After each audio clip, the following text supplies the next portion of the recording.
Shall we move on then? Let's move it right along. We're going to do a topic tonight, which is surprising. We haven't done this. Alignment. We've talked about it.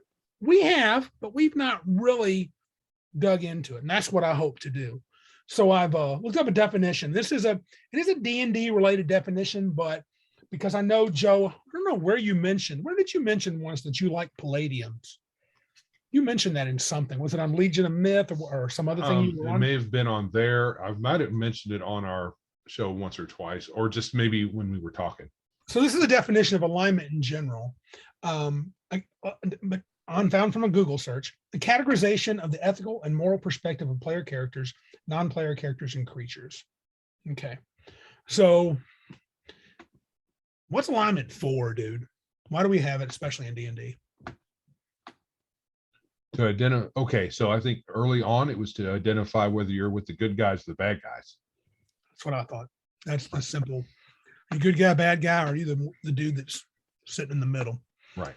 Now I remember early in the days, when we used to play back in the day, neutral was kind of a popular alignment because nobody wanted to commit. They used to often want to be able to do whatever they wanted. Right. Kind of like chaotic neutral of later days.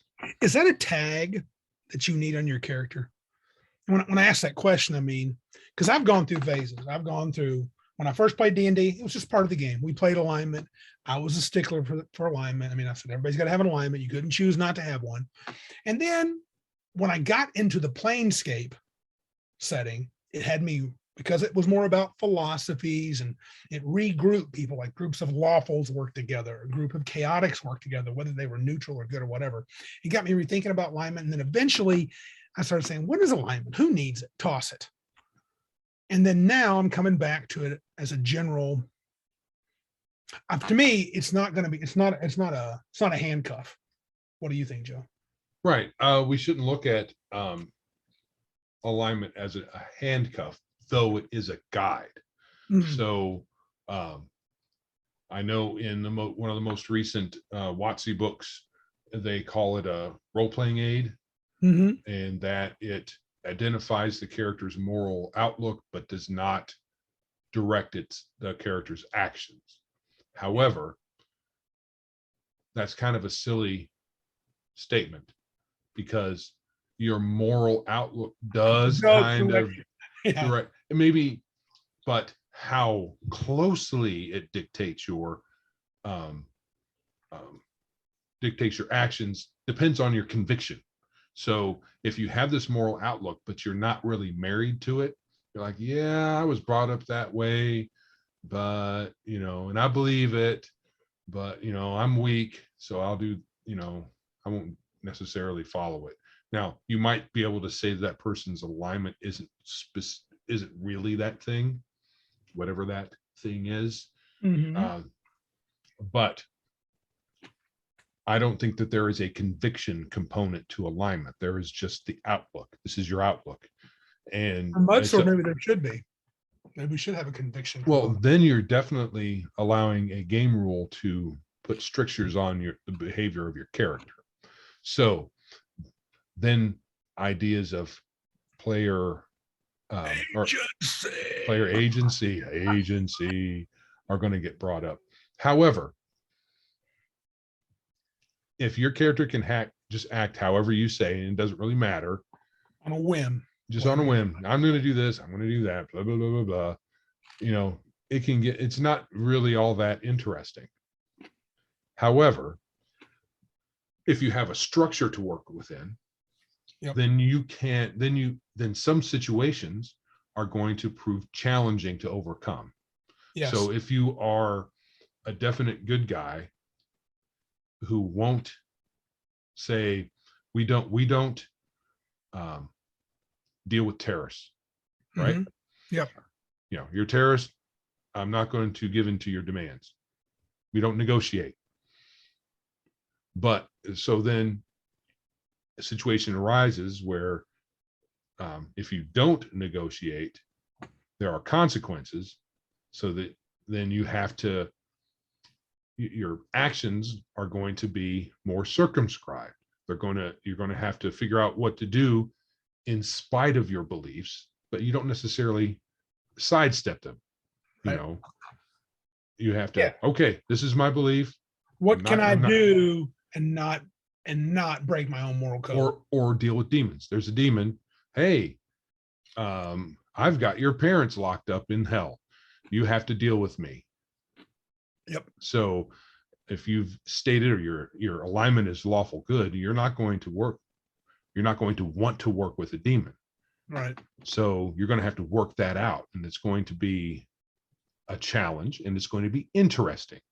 But if you right, but if you just do whatever, then I've got your parents. So what? Yeah. Or all right, let's make a deal. Yeah, let's make a deal. No big deal. Well, I'll do it. Sure. Blah blah blah. You need to you need to burn down this orphanage, and I'll give your parents back. All right. I'm on it. Yep.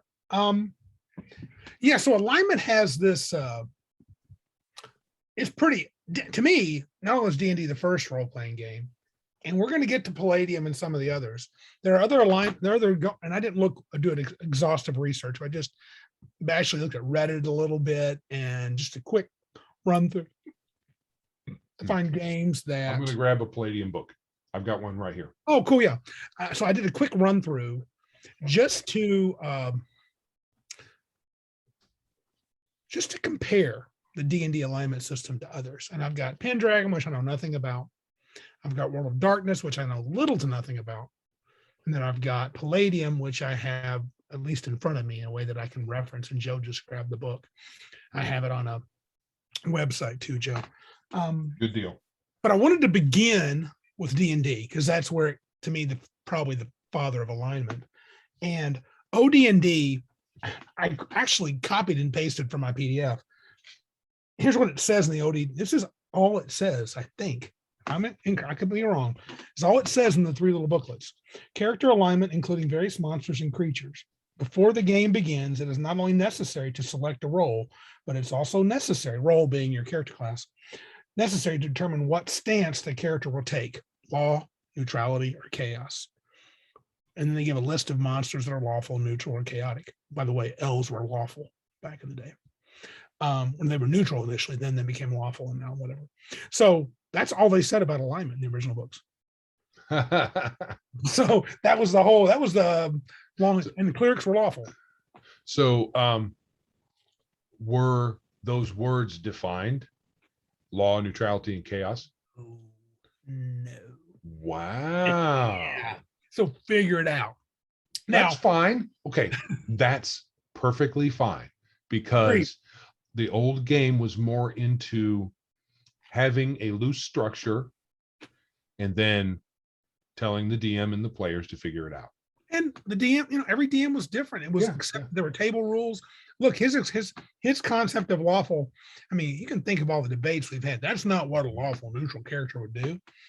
And then along came the Holmes. Now I didn't read this closely because I have a PDF copy, but I haven't looked at it. I didn't look at it for some reason. The 77 Holmes. They had a 5 alignment system, and I think they defined it some: lawful good, lawful neutral, chaotic good, chaotic evil. No, lawful good, lawful evil. Get that right. Lawful good, lawful evil, chaotic good, chaotic evil, and then neutral. Those were the 5 alignments in the 1977 Holmes. I don't know what Eric Holmes was thinking there, but it's interesting, and he explained it.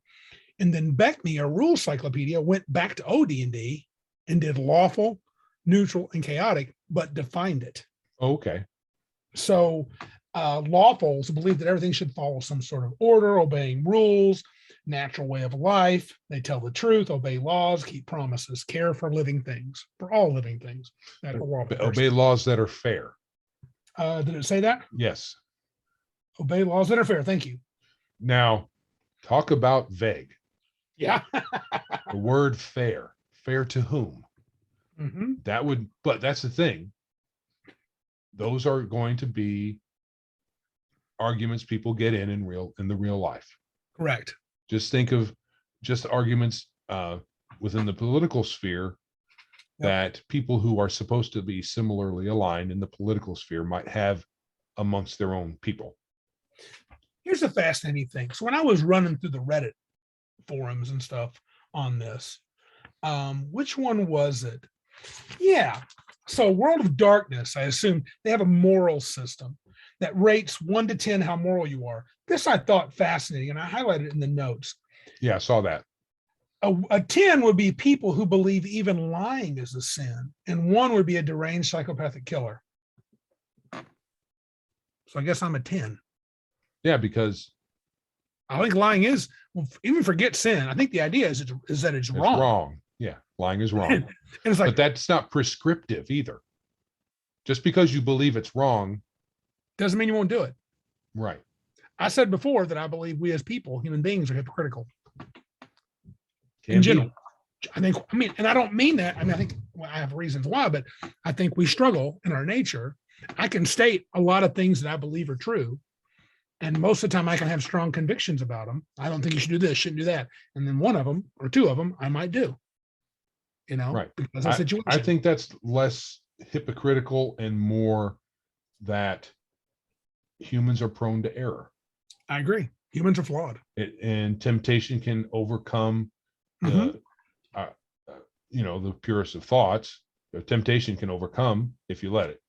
But to be fair, that statement that I highlighted, I believe is a person's opinion on that moral system. So you rate being super moral and 1 being not moral. And I believe that's that person's opinion on it. So it wasn't a direct quote from the World of Darkness book or vampire book or anything like that.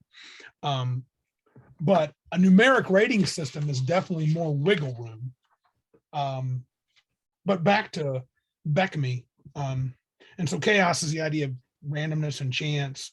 Laws are meant to be broken as long as a person can get away with it. It's not important to keep promises. Lying and telling the truth are both useful. To me, lawful and chaotic in Beckme sounds like good and evil. I think they literally married. A lawful person is a good person and a chaotic person is an evil person.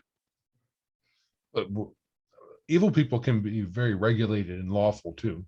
They can't, right? And that's where we're getting to the AD&D. I agree with you. I'm saying the way they described it in Beckme, though, that's the Beckme book. That's the Beckme definitions.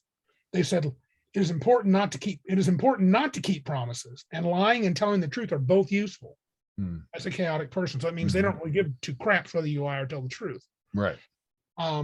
Neutrality is a belief the world is a balance between law and chaos. Who thinks about law and chaos? Nobody. I don't think people think this way. No, this is alien. Right. It is neither. It is, well, and I think it was probably due to the influence of Moorcock. Moorcock was a writer that was really big. His books had big themes of law and chaos, kind of metaphysical, super multiverse, big ideas, had lords of chaos, lords of law. And I enjoyed that. But as I thought about it, and as I got older, I thought alignment is not a thing. A person doesn't, I hated, remember alignment tongue?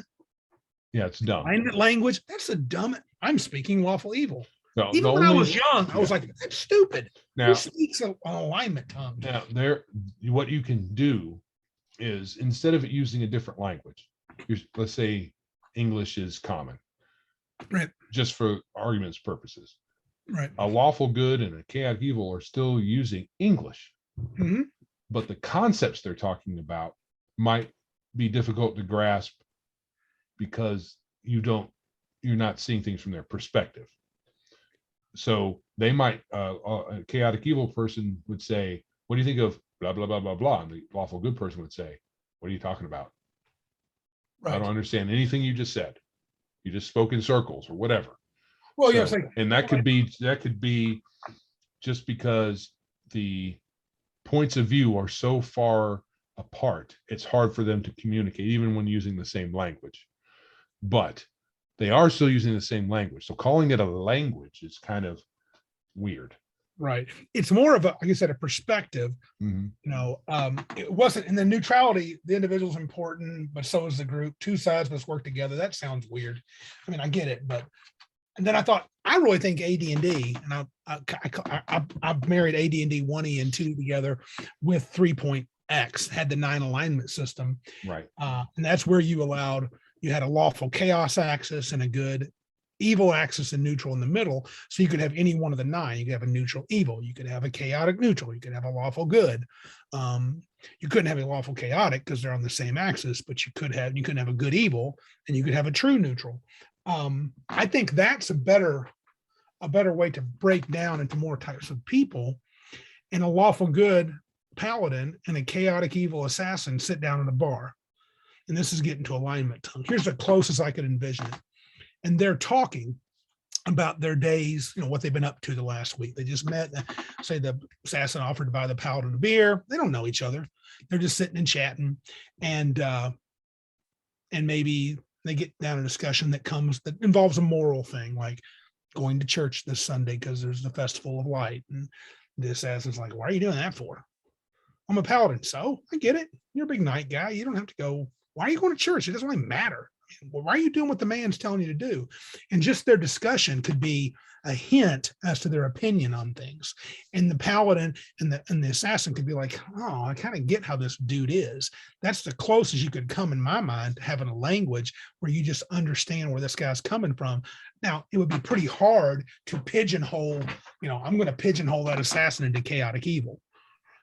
Probably not as hard to pigeonhole the paladin into lawful good, but maybe. I mean, my vision of a paladin, I guess you could have one that's pretty quiet and subdued and reserved. That would make sense. Mm-hmm. And maybe they don't talk so much about their beliefs. They just live them.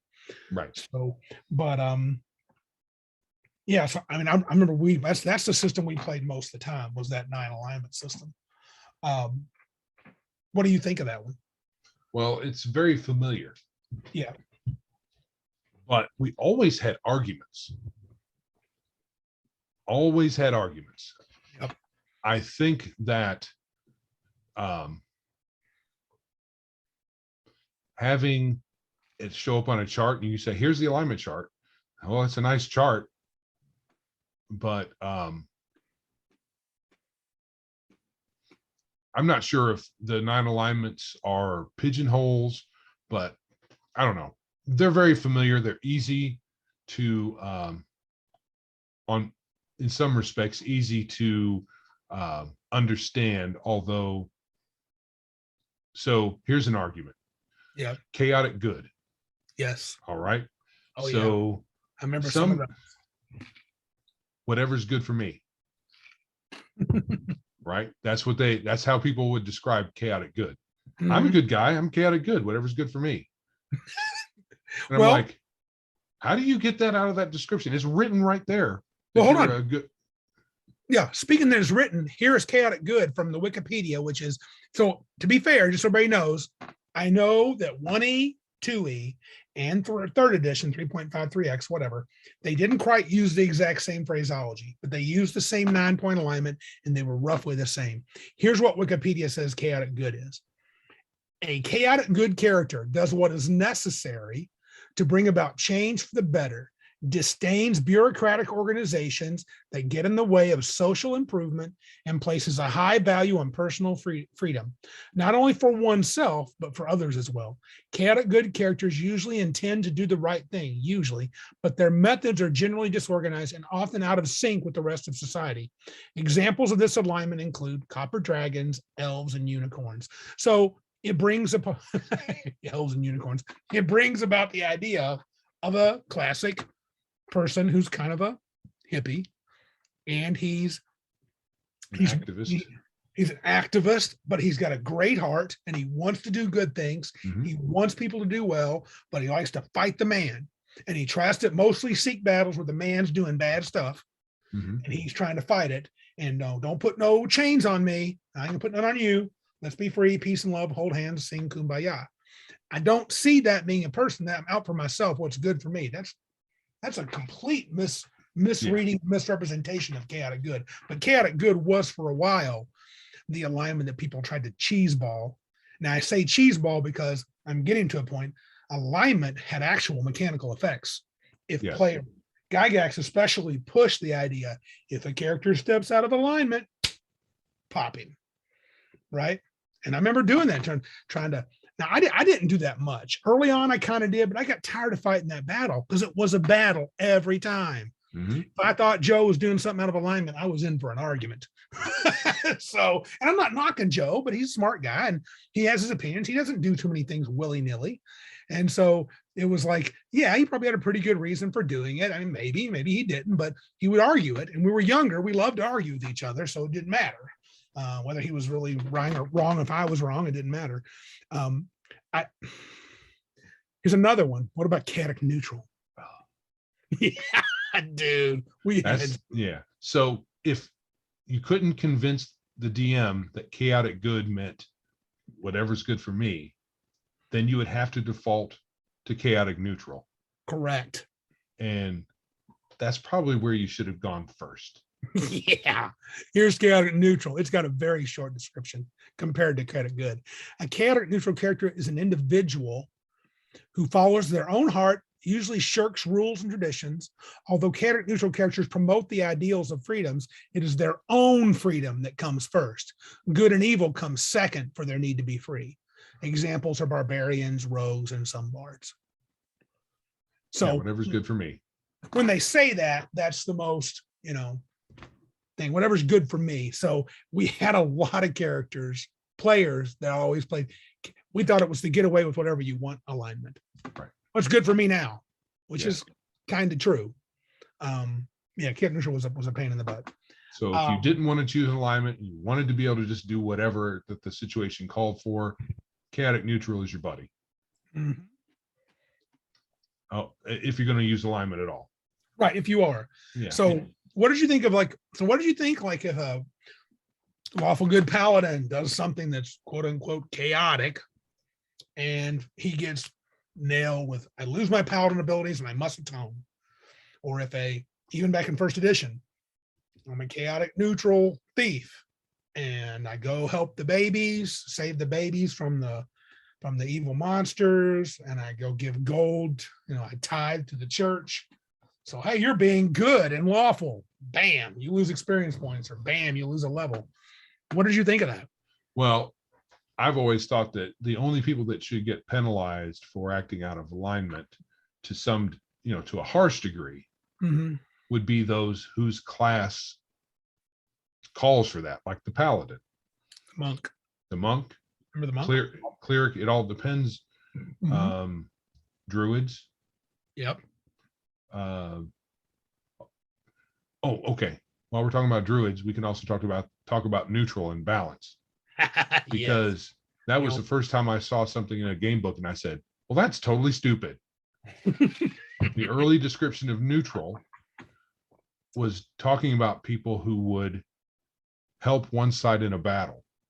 Yeah. And to preserve the balance, they would go to the other side and sell arms. A typical druid. Hold on, let me read this because Joe loves this. I love where Joe go off on this. A typical druid might fight against a band of marauding gnolls, only to switch sides to save the gnolls clan from being totally exterminated. Examples of alignments include lizard folk, most druids, and many humans. Right. They seek balance. Who seeks balance in the Force? Are they all Jedi? Stupid. Okay, so I could see you're fighting a band of gnolls, and somebody in the party says, let's track them back to their lair and kill every gnoll. And how about we also do this? We make it our new goal to kill every gnoll on the planet. Right. We're gonna commit genocide. Right. Which in D&D, gnolls are evil and they are ripe for slaughter because of it. But the druid, the druid would say, okay, well, I'm fine with us, defending ourselves and attacking this one clan and driving them off, but pursuing them all the way back to their camp and murdering them all in their sleep, like Anakin did. All the little puppies. All their little puppies and all that stuff is going a little too far. I could see them doing that, but switching sides. I know. That would depend, especially if your party members are your friends. And they're saying, and you say, yeah, I'm going to join the gnolls and fight you now. No, better yet, more than likely, a smart player, and we had players. I'm going to go scout ahead in wolf form. Yeah. I'm going to go ahead and tell the gnolls we're coming, and I'm going to help them. I'm going to set up these traps and pitfalls. I mean, I can see a player doing that back in the day. Right. So if you want to be a troublemaker and all that, that's fine. But saying that what you're doing is achieving the balance. It's No. what my character would do according to this alignment. Yeah. Balance. The whole idea of balance within this alignment structure is very odd, which is another reason why I wasn't really married to alignment, because there were so many bits and pieces of the 9 alignment system that I was kind of, I prefer the older 3 alignment. Do you? Okay. Because it's vaguer, it's more vague, and you have more wiggle room, and there's less of this wonkiness. It's you're a good guy, you're a bad guy, or you're somewhere in the middle. Yeah. Although there's still that balance thing. I don't get where do they, oh, okay, like you were saying, they got it from. It's kind of a more Cockian thing. Yeah. Yeah. I mean, I don't hate, I mean, look, I could imagine this. I could imagine Volsivar, Joe's favorite wizard, in a 25th level, becoming Doctor Strange of Greyhawk. And he's like, someone's got to keep this crap in order. There's times, we got to stanch the tide of evil. But sometimes these good folks get a little crazy and they start oppressing people because of what they're doing. So I'm going to help keep a balance. And he might think on a high level, I try to keep balance, but he's not going to be like, well, looks like the elves are starting to proliferate a lot more. I think I'm going to go join the orcs and we're going to kick some crap out of a couple of elven villages. He wouldn't do that. That's crazy talk. Yeah. But it doesn't mean he may not go, you know what? I maybe need to go talk to the elves and say, look, you're being a little ridiculous. And if they get a little crazy, like, we're gonna set all these rules for the people because there's so many, then he might become a little more, he might stand up against them and say, well, I'm not going to let you go to Hamlet and tell these people how to live just because you don't like how they live. I'm not going to allow it. Right. Yeah. And there's probably that neutrality is probably in balance or words that they had to come up with to describe perhaps that. Because what thing would you call that? Would you say it's balance? Not precisely. It's more order than anything else. Now, there was... What you're describing there. Yes, I agree. Balance like order. Now, tell me this. There was, I think in the end of 2nd edition, maybe, the idea of unaligned. It says creatures not sapient enough to make decisions or moral choices, but purely operate on instinct would be unaligned. Like animals. Savage. Huh? Like animals. Yeah, animals. Yeah. Or even like a bulette. That's a magical creature, but it just wants to eat. It's got a big tummy and it runs through food fast. So likes to eat horses and halflings and people. Right. And eat whatever gets his mouth on. And it's got a big mouth. Right. So it's hard to call a bulette. It's not really evil. It's just... Right. It's what I do. It's hungry. It's like calling a shark evil. It's not even neutral. It's not worried about, well, I ate this fish. I better not eat this fish. Keep the balance. I'm going to eat every fish. Yeah. What's your alignment? Hungry. Exactly. Yeah. That is true. Now, 4th edition came along. Now, what did they do? It was perfection. I don't know. I didn't play it. It was perfection incarnate. I did a little reading. So they had, they described good as, now I did like the simplicity. Good is freedom and kindness. Lawful good is civilization and order. Evil is tyranny and hatred. Chaotic evil is entropy and destruction. Unaligned, having no alignment, not taking a stand. Okay. PCs could not be evil or chaotic evil unless the DM was running an evil campaign. That was their advice, which I'm good with that. That's a good structure right there. It's actually not bad. I was saying 4th edition kind of got that part right. I mean, it's more than neutral, lawful, and chaotic, but it's not bad. I was going to say the same thing. I think it's halfway decent. And actually unaligned, there, I would say a pretty large section of especially if you got into the really big civilization, quite a few of those people are not going to be very aligned. They're not going to really take a stand on really anything. They got too much stuff they're doing in their regular daily lives to really care.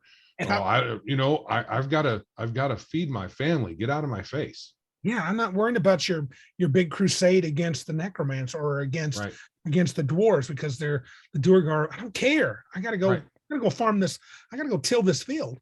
Or it doesn't matter to them. you know, if there's going to be a war, I don't care because the king's just going to conscript me anyway. Right.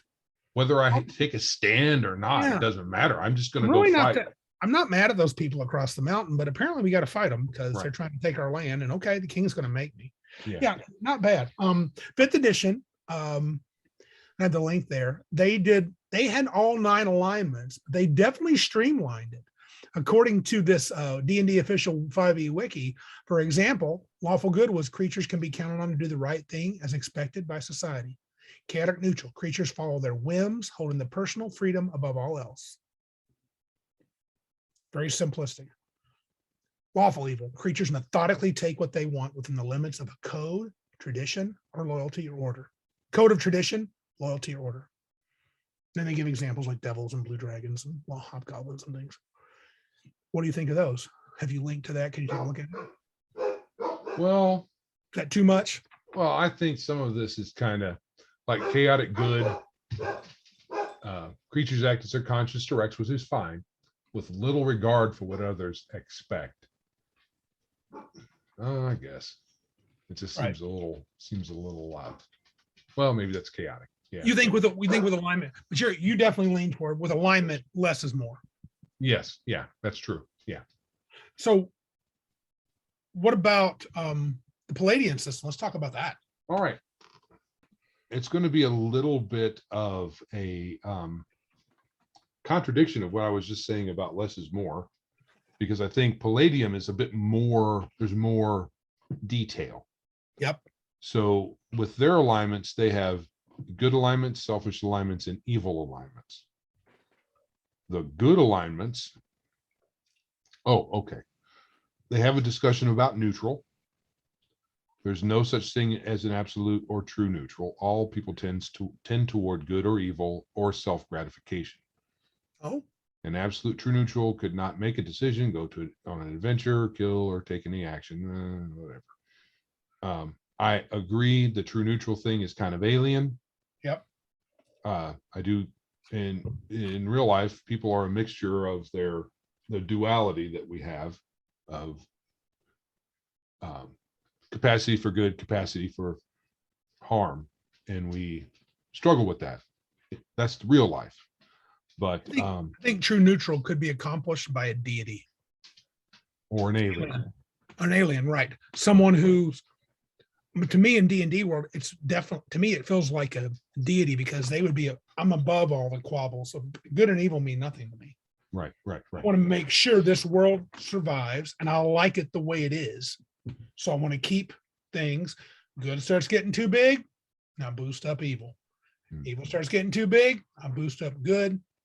And I'm trying to keep this, even if things change, I want to always end up with kind of an interesting balance. Right. I could see that, but that's not a person. Yeah, weird. Go ahead. Sorry. All right. So there's 2 good alignments. One's principled. And principled characters are generally the strong moral character. Superman is of a principled alignment with the highest regard for others' lives, well-being, truth, and honor. And then all of them have a list of what they will do.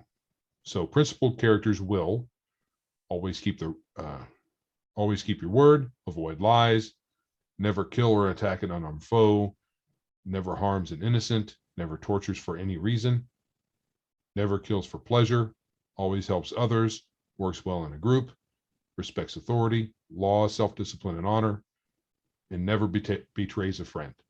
That's good. It's scrupulous good. It's a principled good. Scrupulous, and the good thing, they give good examples of individuals that you can model your character after. Right. So Superman, principled.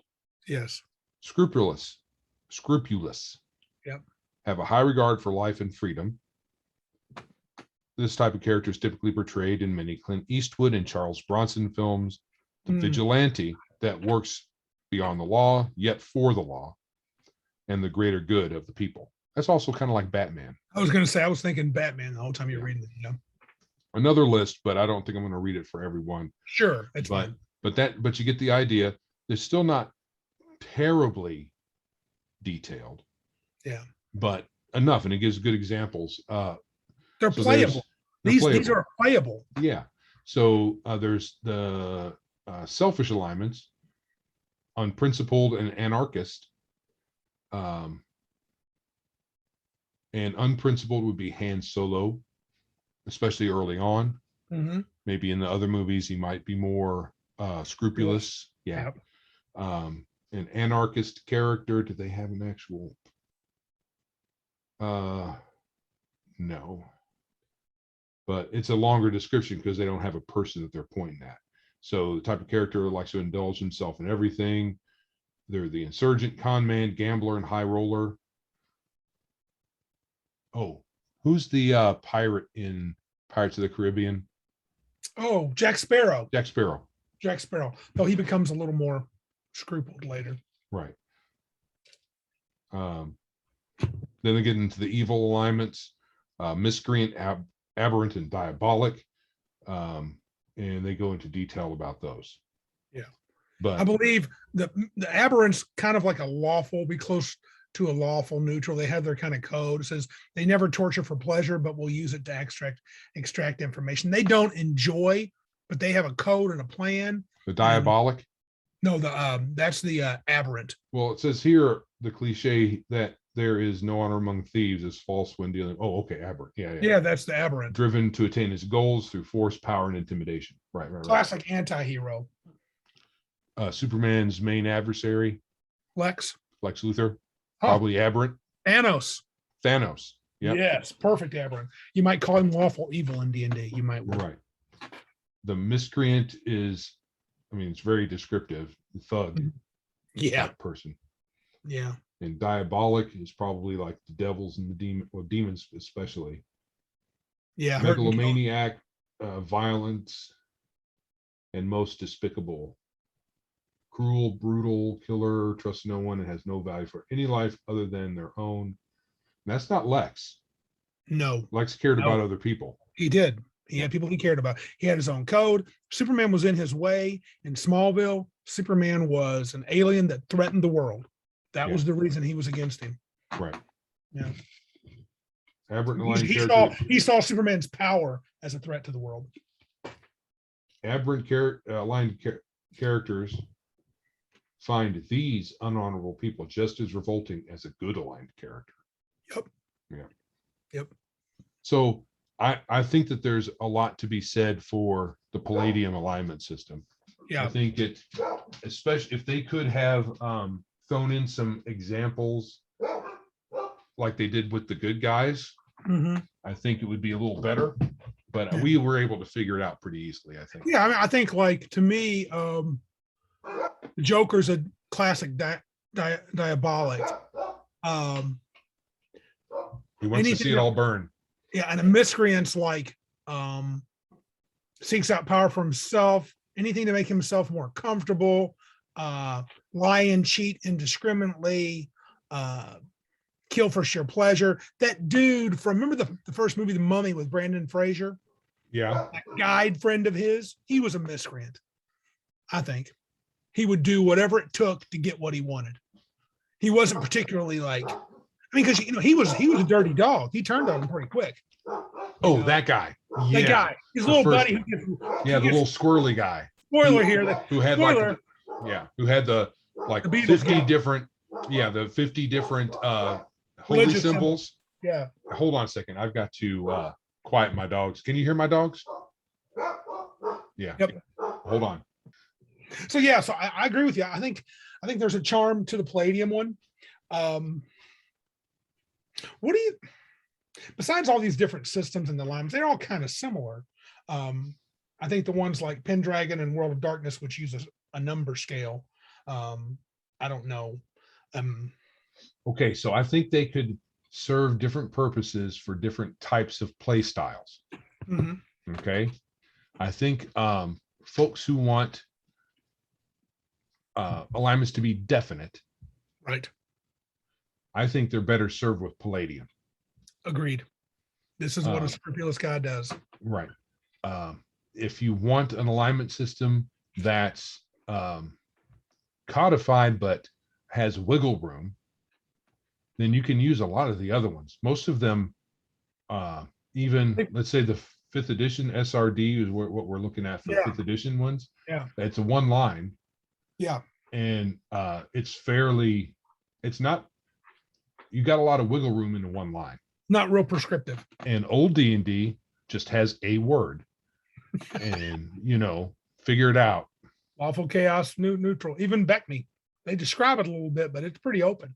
And for folks who don't even want to worry about alignment, then none of this is really an issue at all. So if you say, who cares? I've done. Yeah. We kind of did it during Elysium for a long time. However, alignment for characters. Because even if you say, who cares about alignment, you still have to have, or you might not have to, but you might still have the idea that the characters are good guys on a more general level, and they're fighting against the bad guys, and you throw orcs at them or whatever, especially if you're playing old school and the idea is you're playing heroes. That's kind of an alignment. Yeah. But it's more general, and it's not like the Palladium system where it's codified. But it's kind of, I think it probably does best for people who don't want a lot of structure to their alignment system. What do you think of this? Because we could even use this like in a mudsword type thing.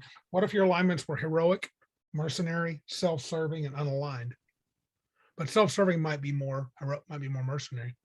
Yeah, self-serving and mercenary are fairly synonymous. Yeah. Unaligned, mercenary, and then you could go the opposite, villainous. So maybe villainous, heroic, villainous, self-serving, and unaligned. Unaligned is not the same as self-serving. Well, do you want to get any more evil than villainous? Because villainous covers a lot of ground. It does. I'm saying for those people that wanted something. I'm not saying yes.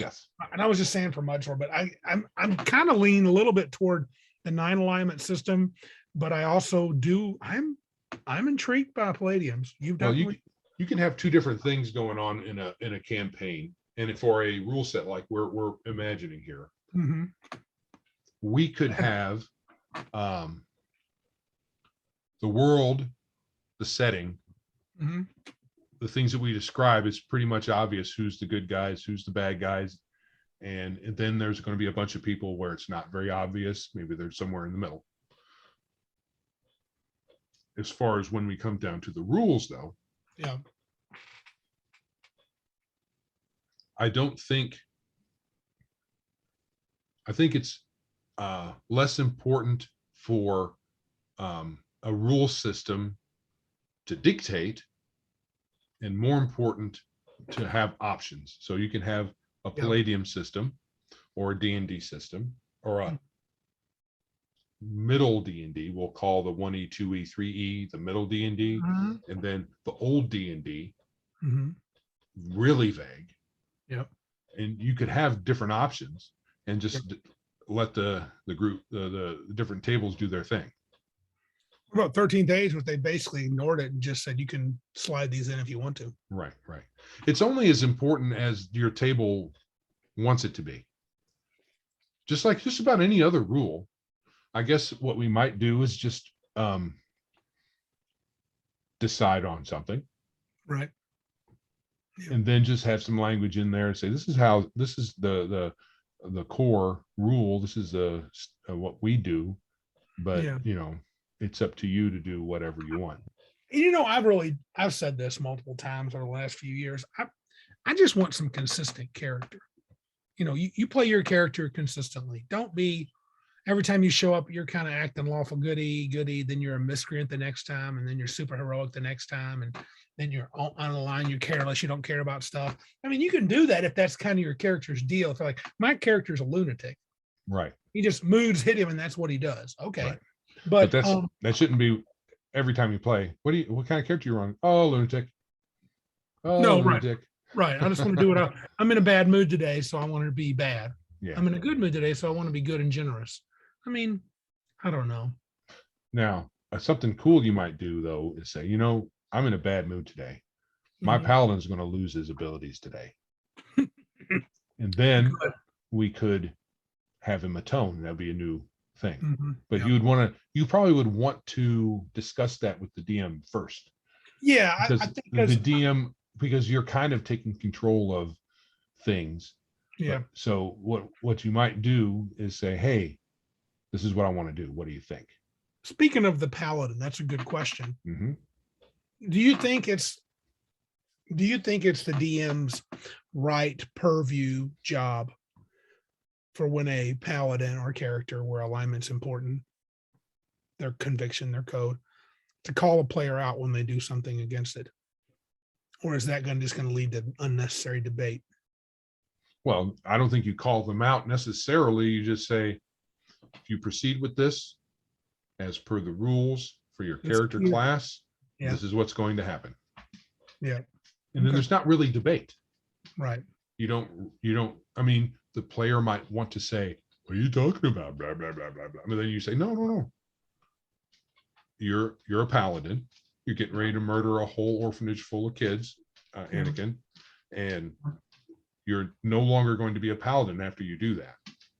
What about just so that you know? Yeah. And then of course that brings up the gray area we had mentioned last week, the whole, well, you killed all the goblins and they're the babies in the nursery, and the little nursemaid, she's a 900-year-old goblin, and they're begging for mercy. Does your paladin just take them out because they're evil goblins? I mean, now, okay. Good. Okay, here's the answer to me. Whatever you want to do at the table, whatever you think is okay, I'm fine with. If you want to say the goblins are evil, they have to die, okay. Now I have to admit, I don't think I could do that if I was playing a character, a paladin, I'd be like, I can't kill these goblins. Right. The other thing you can do is not do that at your table as far as putting that quandary up in the first place. So some DMs, they don't have those, unless you're purposefully trying to put up a moral quandary and you want your players to deal with a moral quandary, then you do that kind of stuff. But if you're adventuring, moral quandaries should be pretty, I wouldn't say light, because in the Lord of the Rings, the big moral quandary was the ring itself. Correct. Are you going to try to put it on and you're not Frodo? That's dangerous. Various characters did various things. For the most part, they shied away from it. There was only a couple, like there was Boromir,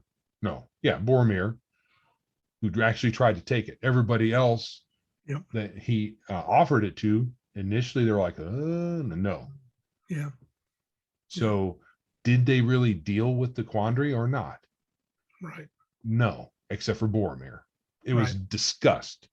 Right. So all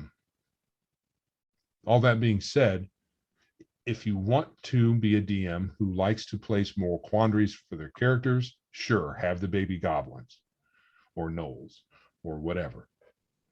But I prefer not. As a player, not to have that in the game. Not necessarily. I mean, if you're presented with the chance to be heroic, that's kind of a moral quandary. Right. Because you could just decide to not save the princess. So those are the or making hard decisions to accomplish your mission. Kind of moral in a way, but bringing up the baby goblins all the time, that would just, if the DM was like, okay, you've killed the goblins and now there's the babies, what do you guys do? I got to deal with this again. Can we just let it go? I think most people, I mean, as a player, I'm trying to respond as a player. Can we just let that be something in the background? Let's not worry about how we handle that. Right. Even though we beat the goblin tribe, can we just say the babies ran off or whatever? Right. The nursemaids, there are 4 or 5 of them, they grabbed the kids, snook off. Or just don't bring it up. Let's not even talk about it, because we're heroic adventurers. We're killing the bad goblins, the ones that are yet to be bad, which are likely going to be bad. We're just going to wait to kill them later on. Our next characters kill them when they're growing up. And I think most heroic characters would probably do that, because sure, goblins are evil incarnate. That's their trope. But the little baby goblins haven't done anything yet. And that's your decision too. I mean, I'm also fine if you want to run a world kind of like new 5e D&D. If you want to run a world where everybody is individualistic, everybody everywhere, or whatever you want. And you can say, well, devils are sometimes neutral or good, or demons are sometimes, lawful good priest of Lohas. I mean, if you want to do that, okay, but then you're going to be playing that game. Then that's going to be the quandary is going to be, well, maybe it's settled for you then. Because then if you're being heroic, you really can't kill a defenseless person. Right. Not really. They're defenseless. Defenseless anything. Defenseless Right. demon, defenseless dragon. So yeah. So right now, do we have a favorite system? Do you have a favorite system? I like Palladium. I'm kind of with you there. I'm feeling that's pretty good, though it's hard for me. I love to, if you hear me, I describe a lot of things in terms of the 9-point alignment. That's a very lawful evil thing, but I have a very concrete view in my mind what I think lawful evil is. But Right. Palladium does seem easily, and they give enough examples we can go, oh, I see who this guy is. Right. I would say my favorite is Palladium or ignore it for the most part. I think so. You can simulate, let's say if you did with D&D, you would still have to worry, depending on which version of D&D you played in, because some versions of D&D, you can be a paladin of any alignment. Right. Whatever. That's stupid. But if you traditional paladin, you can simulate the lawful good alignment with a moral code. Right. That's delineated. You can't do this, that, and the other thing. Or these are the things you can do. However you want to do it. As long as you have that code detailed, you don't necessarily have to have an alignment system in general. Yeah, and I think like for me, when I say that we've been playing unaligned, I still have, for the most part, angels are good, demons and devils are evil. Right. I mean, they're embodiments of that. I'm also not a fan of, and this is connected to alignments, I'm not a big fan of spells like, I hate no alignment, because that just caused no end of trouble. I really am not a huge fan of detect spells, like detect evil, detect good. I think, it's okay, but I don't like this idea. Remember the old days? Paladin, the group walks in the bar, detect evil. Oh, look, that dude having a beer is registering as evil. Okay, we go kill him. Yeah, we go kill him. Really? And the thing is, my thought is, really, 4th level rogue who is catechized, he registers as evil. I forgot what game it was, but there was some game I was reading. It was just an idea I saw in a Dragon magazine. People rarely give off an alignment. I may be the most deadly assassin all of Waterdeep, and I'm sitting eating dinner. I'm probably not thinking about stabbing somebody in their head. At that point, I'm kind of I'm like, this steak is good. I'm gonna get some more potatoes.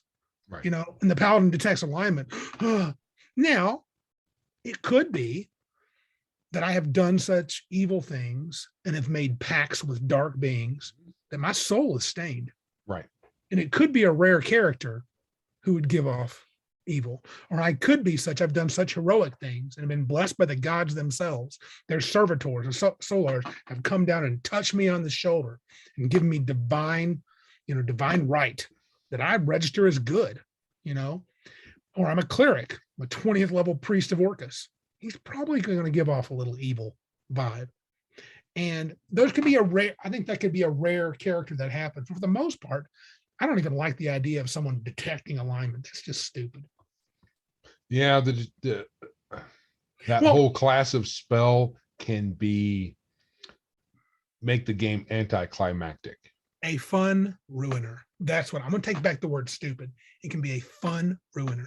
Mm-hmm. Mysteries are gone. Detect. I think that's one thing 13th Age did well, is they removed a lot of those crappy spells like detect invisibility and all these other things that can allow you, even at mid to high levels, to have mysteries that the characters can't solve by casting a spell. We know that's always a big deal. I cast, what's the one? Zone of Truth. Nobody gets to lie now in a 40-foot radius. Well, that's fun. That's going to make this mystery really exciting. I think something like that would be more interesting if it wasn't a spell you just cast off the top of your head. It would be a ritual in which all parties have to voluntarily participate in. You participate in this ritual and you have skin in the game, so that if you do lie, something happens. Yeah, I mean, I like the idea. Like that ritual could absolutely exist in our Mud Soul world. Yeah. Because I could imagine the priests of Lohas or the clerics of Lohas being called to big meetings and saying, hey, we all want to sign off on the holy writ of truth. And it's a magical agreement that we all sign on. And whenever we sign the dotted line, the cleric says the Templar or the lawgiver makes his last pass of holy coolness, then everybody's bound, dude. If you lie, it's either going to show, or maybe you start sweating profusely. Everybody has maybe your nose starts bleeding, it could have some effect. So that could be done. But a lot of people you also could be like, well, we've known lawgivers that have, done this. And there could be stories of lawgivers that have been able to manipulate it in some way to where maybe someone was falsely imprisoned, or maybe there's magic that can protect you from that. Maybe there's powerful wizards that go, yeah, I can cast a spell that can protect you from that writ of truth. I can do it. So you can lie during that and there's no problem, but maybe there's for now, and maybe there's a serious price for that. He goes, but it does require a part of your soul. Mm-hmm. What do you mean? A part that you can't get back. In fact, I destroy it. Okay.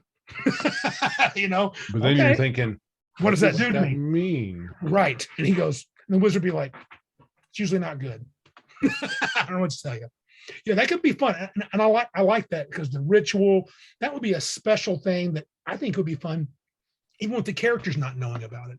That's a DM thing. Look, you want to do this? Sure. But this is a thing, the DM can create it, and you can explore that. And the player like, oh, that's kind of a cool power. I'm like, yeah, but it's not something you can do all the time because you have all these rules built around it. It could even be lost lore, lost knowledge.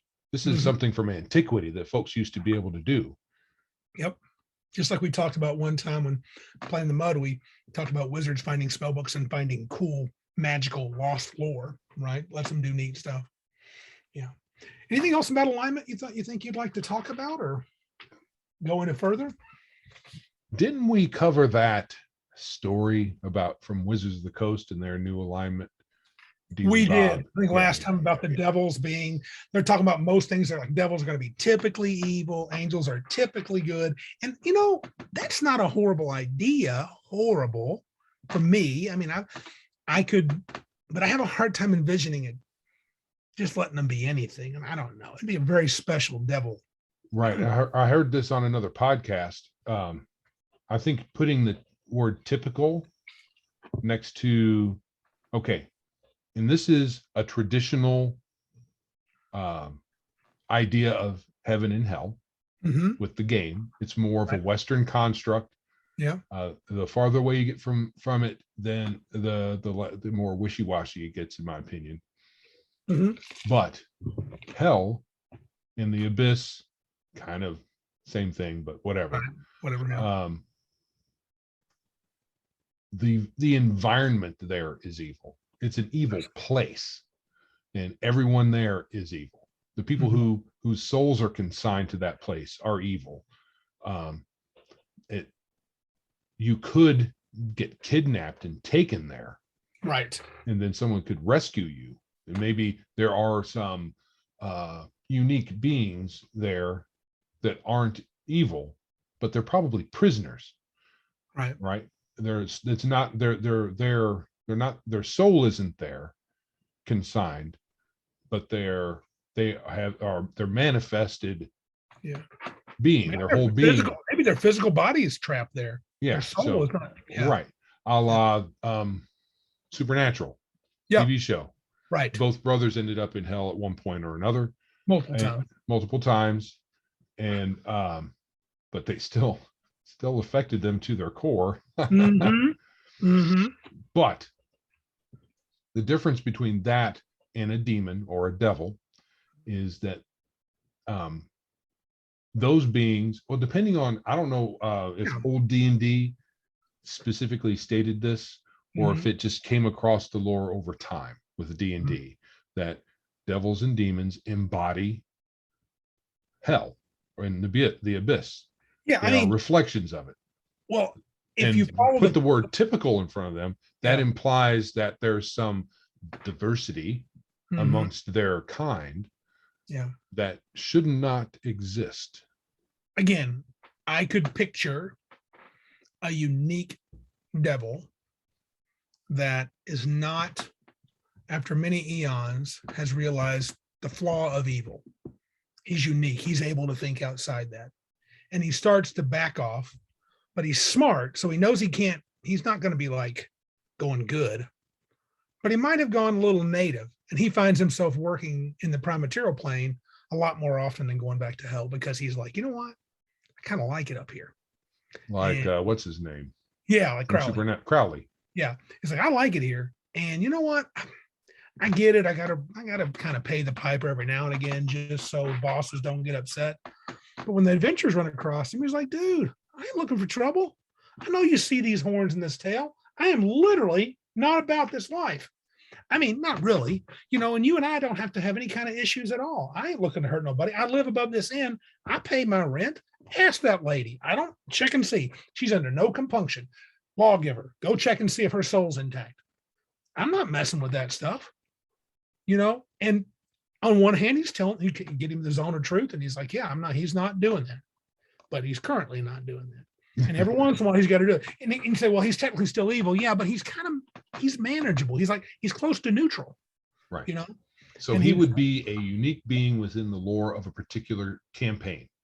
Me, yeah. I can't imagine there being, well, just typically, so there's maybe 2% devils that are neutral or good. Nah, that's crazy talk. But even typical, there could be even bigger. I mean, there could be a very sizable group of those beings that are good or just not evil.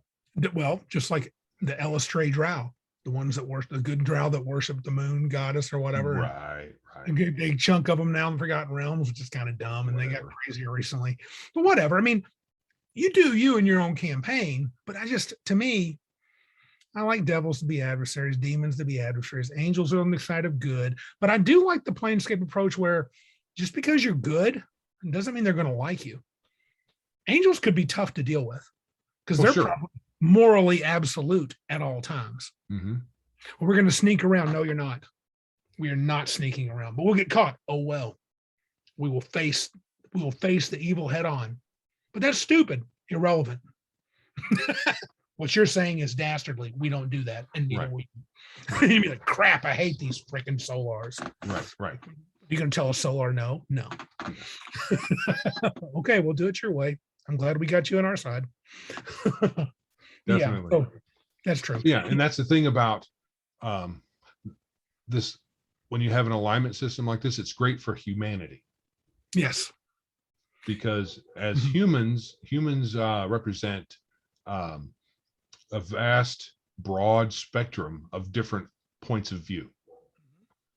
And the other beings that you encounter in a campaign world, demons, angels, orcs, elephants, they have a very narrow band of or range of personality. Yes. Same with elves and dwarves as well. I don't think they're, now I would be okay with a type this for like elves and dwarves. I'd be okay. Dwarves are almost always lawful. Elves are almost always good. Right. Especially if you're going with the Tolkien tropes. Sure. Yeah. Because Thranduil was kind of an a-hole. Which one? Thranduil, Legolas's dad. Oh, I don't know much about that. Mirkwood, Elf King. He was kind of a douche. At least according to the movies. He seemed like kind of a bit of a jerkwad. But was that in the Hobbit movies? Yeah, where he had the scar from the dragon fire. Yeah, I couldn't get past the first one, really. Fair enough. They're not good. But yeah. I think I'm with you. On that. I think for Mudsword, we got to think about it, but I definitely lean toward a simpler alignment or a clear alignment system. And I'm not big on I'm not big on punishing characters like for experience points or levels, though I could punish a lawgiver for doing something outside the law of his church, the order of his church, and he could lose access to miracles and become a priest, which would suck because the priests in the world are regular Joes who just believe. And he would be a regular priest. He might have a pretty decent fighting ability because he's still, he's a clear ability to fight, but he won't have access to miracles, which will be a big drop in power. Probably can't turn undead, you know. Yeah, And so he would be missing things until he atoned. he would be a pretty weak fighter until he atoned. But I like the Right. idea of redemption. But Right. yeah. So yeah, the other characters, just a character who's supposed to be a good guy. I think in earlier editions, did you lose a level? I think you did. I think you went back to the midpoint of the, maybe that was a level drain from undead. You lost experience points depending on what you did sometimes. Yeah. Yeah. So, and if you acted, well, here's the other thing. If a good guy, okay, this will only really be pertinent if your campaigns, if you're generally, we run heroes here, we don't run bad guys. Right. So if your character is either voluntarily or perhaps a magical effect or something makes them no longer good guys. Maybe they're bad guys now. Right. I've been turned evil. I've, went to the dark side. I've done everything voluntary. Now I'm a bad guy. Okay. Right. You don't have a character anymore. Right. I definitely lean toward that. Just because of my games, I have no interest. I don't know. Some people listening probably like, oh, I've run really good evil campaigns, or I've run an evil guy that was, and again, I'll use the Unaligned system, the lawful evil guy. I can be part of a team and I can do my own thing. And I've got a good friend. We both have a friend, Mr. Tony out there in Indiana. He would say that that's completely fine. And it could be. I'm not interested in that. I don't want that character that would do truly evil things really much anymore. It doesn't, their stories don't really interest me. Right. A self-interested character, maybe. Right. Maybe a megalomaniacal, somewhat megalomaniacal wizard that's 15th, 16th level is really feeling himself. He's casting spells like a total BA. And he's like, look, I'm all about this. I don't want to kill people, but I do what I got to do. And I'm going to summon a demon. And I'm going to extract that information we need, and then I'm going to spirit rack him and send him home. Why am I going to do it? Because I can. Mm-hmm. And you call it evil if you want to, Paladin, but I'm about to solve the problem. So get out of my way and let me work. And so that's about as close to evil as I'd want to get. Right. So a character that's like, man, he does some questionable stuff. And a Paladin might be like, I can't be a part of this. And he can walk away while he does all that. Right. But I mean, I don't think a Paladin had to be like, I will smite you because you're doing that. No, because he's talking about taking the Fiend and spirit racking, which is binding him in the basically excruciating pain to his very spirit, and then getting the information out of him, torturing that demon, then sending his butt back to the hells or the abyss or whatever. Right. So that kind of character is okay to me. And it's one that you could play a little to the dark side, Right. Volsivar's a little crazy. He kind of does what he has to do sometimes. He does. He's not evil, but sometimes he just is, he's very confident in his magic. Mm-hmm. Any other ideas on alignment? No, I think we hit it pretty well. Have we solved it? Should no one never talk about alignment again? Yeah, it's solved. I thought so. That's a good thing. It is officially no longer controversial. Yeah, I'm sure. If listeners and viewers out there think we might have glossed over something, maybe we could treat certain parts of this a little more in depth, let us know. Yeah, we might revisit this, have an alignment part 2. Yeah, I'm sure there's stuff we could talk about. Yeah, probably not. I think we have covered it all. True. There's I'm sure absolutely nothing. Yeah, no stone unturned. No. Yeah. All right. But probably not. Yeah, let's not say that though. Let's just believe the other one.